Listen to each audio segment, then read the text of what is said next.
Black people.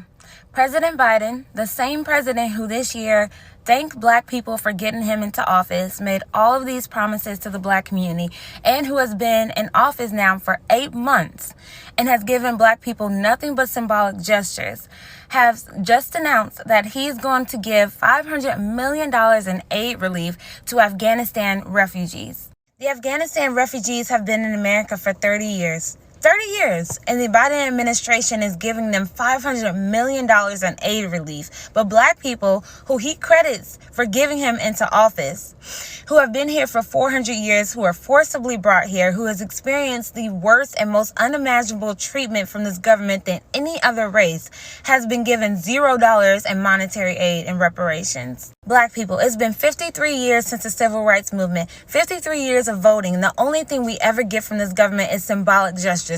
And y'all went to bat to fight for the Biden administration, to get Biden in office, because y'all didn't want Trump in office. But it doesn't matter who's in office, whether it's Biden, whether it's Trump, administration after administration, we have been given nothing. And just this year, President Biden has given millions of dollars in aid to other communities. He's given so far this year $50 million to the Asian American communities to stop Asian hate crimes. He's then given Israel and the Palestinian community $100 million for their crisis, and they're not even in America. And now he's given $500 million to the Afghanistan refugees and $0 of reparations to the people who this government has done the most wrong to. This is why we tell you that voting is not the solution. We're not telling you not to vote, but way too many of us put way too much energy into voting while we neglect our communities and the real solutions in our communities, like coming together, building economic independence, literally pooling our resources to build economic wealth,